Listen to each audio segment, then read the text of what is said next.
Hey guys, I'm Jameson, and this is Jamie. Oh, I have to say my own name? You always say my name. All right, I'll do it. Hey guys, I'm Jameson, and this is Jamie, and this is episode 9 of our Dream House Build. And this is a good episode because we go over 2 of my favorite rooms in the whole house, our master bathroom and our half bathroom. Yeah, and they turned out great. They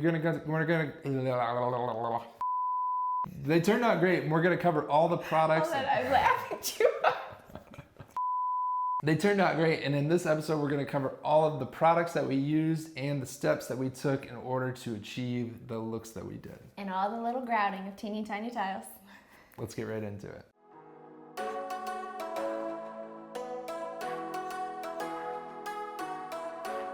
I'm Jameson. And I'm Jamie. And this is Braden and Maddie. We recently took a leap of faith, trading in our home in Georgia for some space in my parents' house. We gave up my high-paying corporate job to pursue our dream of building stuff and empowering others. Whether we're building a family, Building a business, building a house, or building a table, we like to do it ourselves. this is our DIY life.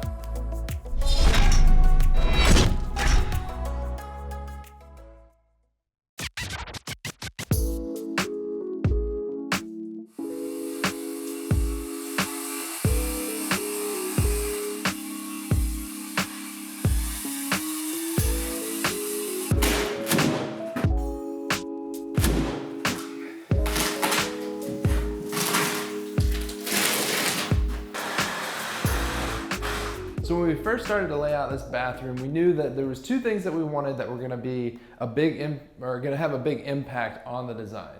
One of which was the fact that we wanted a curbless shower, and that means that there's no the transition from the shower floor to the bathroom floor is seamless. We wanted the tile to run into the shower just like it was a continuation of the bathroom floor. We also wanted to make sure that there was no transition between the wood floor mating up at the door and the tile there. So we wanted the level of the tile to be at the level of the wood floor.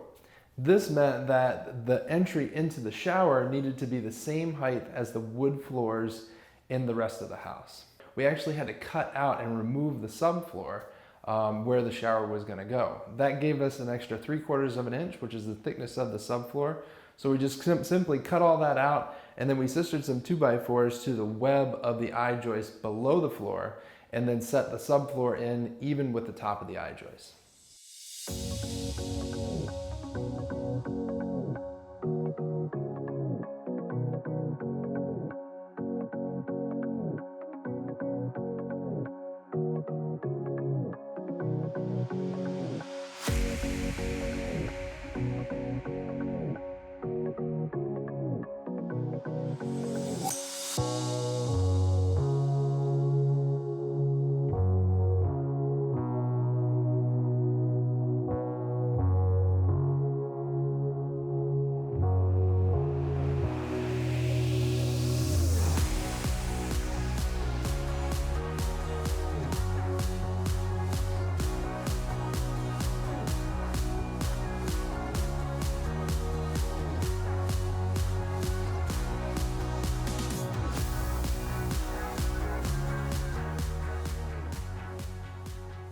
So one thing that you notice in our shower is that when you're looking into the shower, you don't see a niche or a niche, whatever you want to call it. A lot of showers, you'll notice the niche, they put it in a very visible spot. But the problem with that is that that's where all your shampoo bottles go. And that's not really one of those things that you want to see all the time. So what we ended up doing was we built this half wall here, and that gave us the perfect place to store all of our shower supplies and whatnot in that niche. So we built the wall out of a 2x6 structure. That way it gave us enough depth in order to put that niche in there and accommodate some larger shampoo bottles and stuff like that.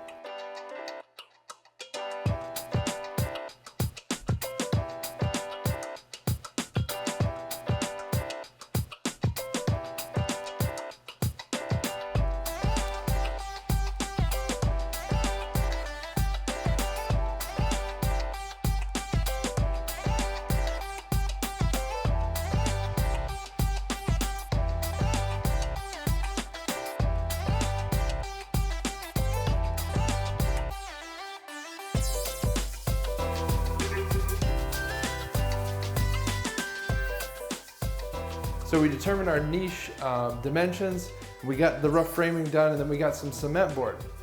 And we glued and screwed that to the studs. We even did the inside of the niche so that everything was covered in cement board. And then we came back and we covered the walls and the niche and this half wall in Schluter Kerdi. So typically a shower floor will be pitched from side to side and back to front and into the center of the floor. However, we needed this side of the entrance of the shower, the entire entrance of the shower, to be the level of the bathroom floor. So this had to be my low side. In order to catch all of the water coming from the front of the shower to the back or into the actual bathroom floor, we ran a linear drain all the way across the opening so that no water could get across there.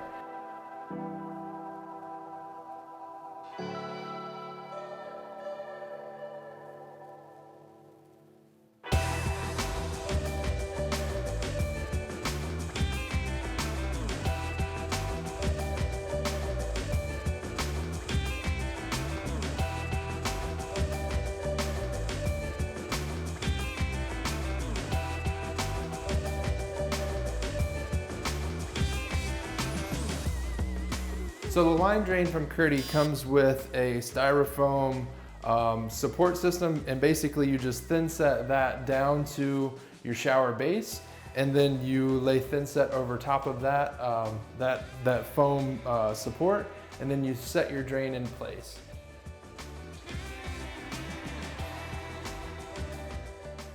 So for the shower floor itself, we ended up going with a Schluter product. They actually make a prefabricated shower pan. So this is, everything is pitched down to this linear drain. It's specifically for the linear drain, the Schluter linear drain. So this is the high side, it's pitched down. It wasn't as wide as we needed to be, so we had to do a dry mortar pack on the outsides to build up everything where the shower pan didn't extend to. We also waterproofed all of the walls with a Schluter product called Kerdi, and that's just a waterproofing membrane that gets mortared onto the walls. And then they have little Kerdi band and stuff like that to go along and just make sure that everything is overlapped and it's nice and waterproof.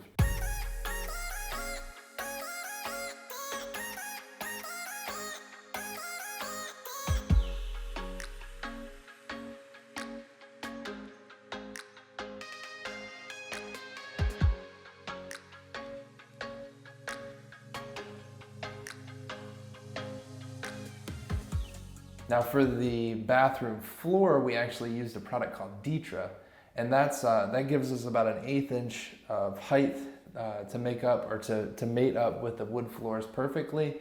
It also waterproofs the floor, especially when you add that Kerdi band to any joints or seams.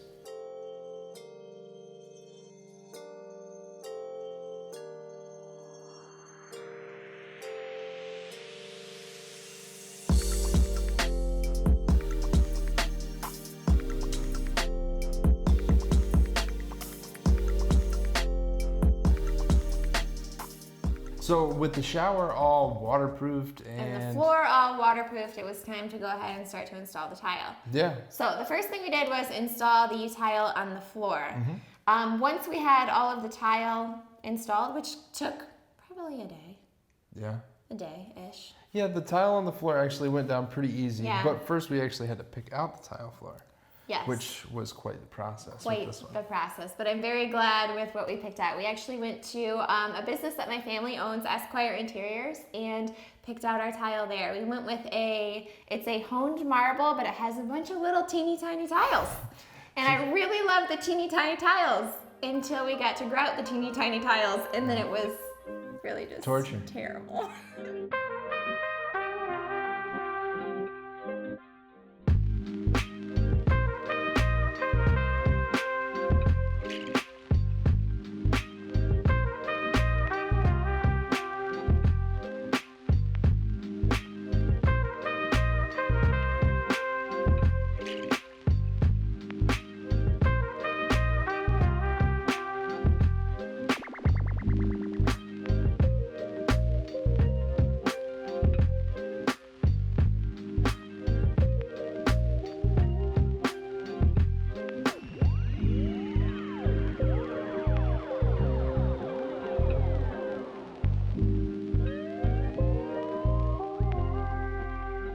Okay, so we went ahead and laid all of the tile in the master bathroom floor. However, we held off on the shower and the drain.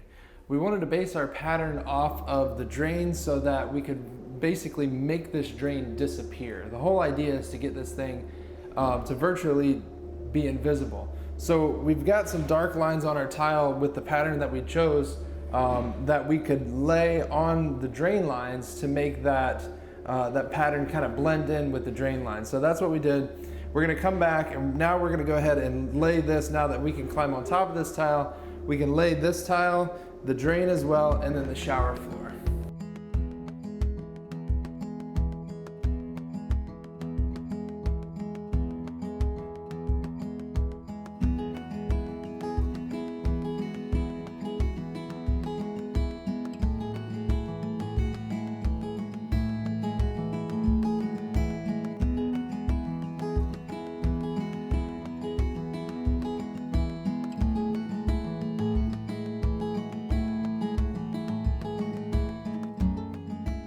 Now, to get something with these, like, I think they call them actually micro tiles. Yeah. It is a little bit more expensive, but she's oddly obsessed with this whole pattern thing. So. Yes, but this tile actually was a little bit less expensive because it was a combination of bigger honed marble with the micro tiles in between, so it actually kind of cut the cost of just doing micro tiles down a little bit.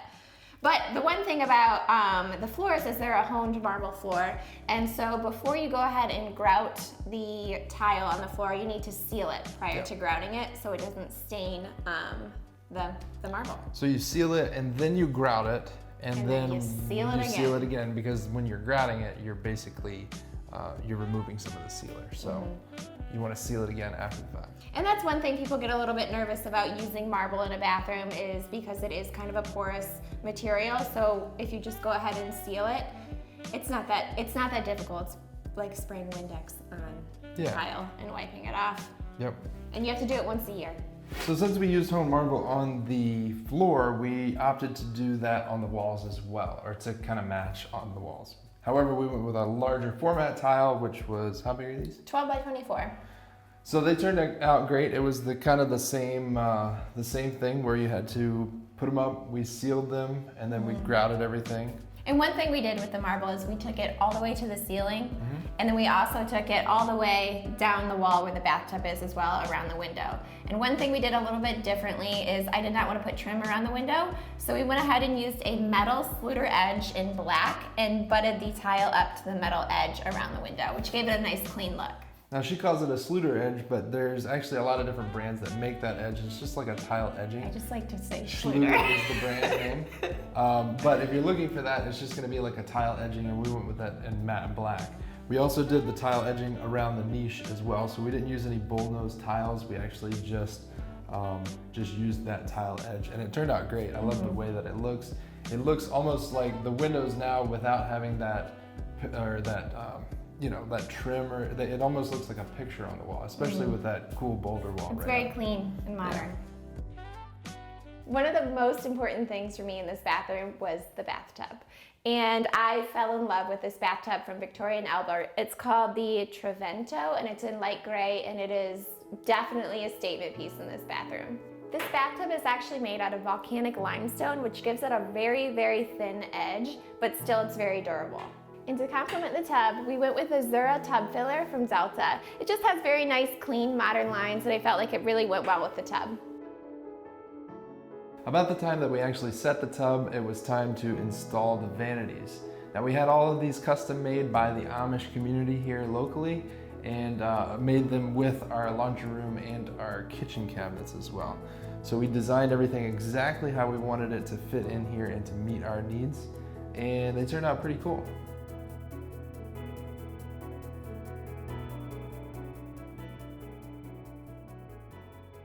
So once we had the cabinets in place, we had the countertop fabricator come out and template for the countertops. We chose to go with a Duresco quartz countertop in the bathroom, and the color is called Venato Supremo. Venato Supremo, and it's just a very clean white color. It's actually the same color I used in my kitchen. I just really like it. It's very clean and modern. Yeah, it's kind of timeless. It doesn't have a whole lot of those variations and stuff like a marble would. And we have a lot of that going on already in this bathroom. So we went with a nice clean look. It's just a simple white countertop, and it's a really good product. One unique thing we kind of did with the countertop is we actually had a waterfall installed where the shower is.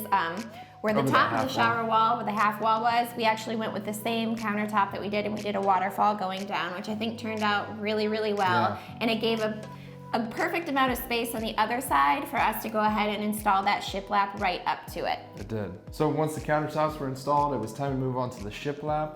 And that was one of the things that Jamie really wanted in our bathroom, was to do, just to cover the walls with a shiplap. And we went with a 1x8, 1x8, I believe it was a pine board with a shiplap profile. So it's actually like a true shiplap, but that profile that's cut into it gives it that nice, clean, crisp look, and that's what we were going for.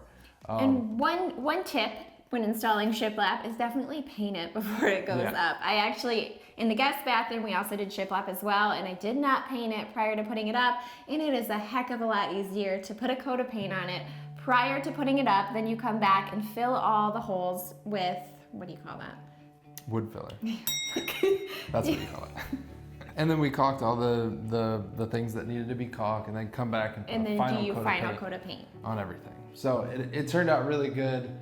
It was a little bit of extra time to do all of that, but it was. I felt like it made the bathroom. It's a very large master bathroom, so I think that the shiplap made it feel a little bit cozier in here. So with the shiplap up, it was time to go move on to the final touches, and one of that was installing the light fixtures. Which are absolutely, I think, my favorite light fixtures in the house. They are called the Indeco from Kichler, and I've just always loved them. I knew from day one these were the light fixtures for our bathroom. And I like them because they resemble a lightsaber. Which they do. So one thing you might have noticed in our bathroom is I've mixed metals. I've done that quite a bit throughout our whole house, and I just like the way it looks. So we actually have stainless here and a champagne, golden champagne on our hardware. This hardware is from Amarok, and it's called the St. Vincent. I loved it so much, I actually used it in my kitchen as well. I just really liked this a lot. Yeah, and then for the smaller drawers, we used an Oberon, which is a little bit different of a style of handle, but I think it complements that really well. And then you've got the white that kind of goes with the marble and everything else in the bathroom. So since the bathtub was such a big statement piece in our bathroom, I wanted to add a really fun chandelier above it. So we went with the Armstrong 8-light chandelier from Kichler, and it's just amazing. It makes a huge statement, but one of the things that we actually had to do was we had to leave the chandelier out of the bathroom until after we received our final inspection. Because you're not allowed to have a chandelier above a bathtub. Because you're not. Or in a closet. Exactly. But we had to do it. This chandelier looks gorgeous, and it's just really completes the bathroom. So as you can see, we've moved into the half bathroom. And one of the things the first thing that we had to do was lay the floor. First things first. First things first. Pick out the tile. Which took me a long time, but this tile is actually from Esquire Interiors. I love this tile from the minute I saw it. I love all the colors, and it's very warm and inviting for the half. Yeah, and all the colors seem to come together really well. But so another thing that we did in order to make sure that there was no transition from the wood floor into this bathroom was we first laid down the Schluter Ditra product, and that gave us that extra 1/8 to 1/4 of an inch to beef up the floor, and then give you that that transition into the wood floor. But it also acts as an uncoupling membrane, and what that means is that it uncouples the floor from the subfloor so that when the wood moves, it doesn't crack the tile. And he got to spend a very late night here laying all of this tile by himself. You know, no lights. There was no electricity in the house yet. Yeah. And it was just you until like 1 o'clock in the morning with the work lights laying the tile. And it worked out. It was one of those projects that it just kind of got away from me. I started laying the Ditra, and that was my goal for the night. And I had some extra mortar left over, so I started laying some tile. Go to town on this tile. Just one of those things where once I got started, I just couldn't stop. And it worked out well because I think the next day I came in and we went ahead and grouted this tile, and then it was good to go ahead and install the shiplap in this bathroom. So once we had the shiplap and the trim installed, we got to do the fun stuff. And by fun, I mean this sink. This sink is from Victoria & Albert, and it's called the Laria 100, and it is beautiful. It is. It's really cool. I love the overall width of it, but it's also got this cool hidden drawer here, and it just goes really well with the overall vibe of the bathroom. And it's very unique. It is very unique. To complement the sink, we went with the Vero faucet from Delta Faucet, and it's just in a champagne bronze. Yes. And it just gives it that cool modern touch when you've got this kind of traditional looking sink.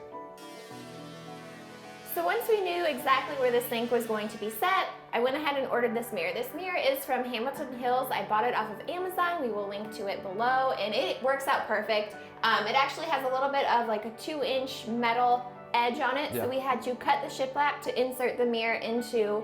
Well, not the shiplap. We actually set it flush on top of the shiplap and then cut this trim to insert it in so that, that it would work. And it works really good with this top trim piece.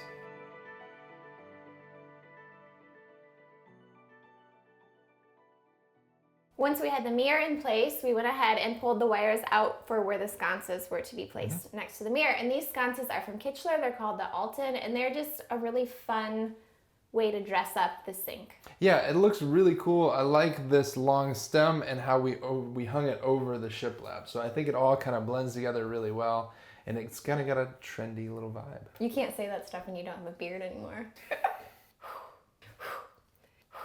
Take 8. That's kind of like a farmhouse look, right? Can you stop saying farmhouse? Just stop doing the farmhouse thing. What else do you want me to say? You gotta say something. Is that what we're doing? Toilets. Is that what we're doing? Yeah. Okay. So overall, these bathrooms turned out great, and in order to finish them off, we ended up going with a higher end toilet from Toto. For each one of them, the one in our bathroom, we went with the robot toilet. The robot toilet. We're gonna call it the robot toilet. It's got the bidet or the washlet attachment. But overall, we love the products that we chose for these bathrooms, and it just really turned out great.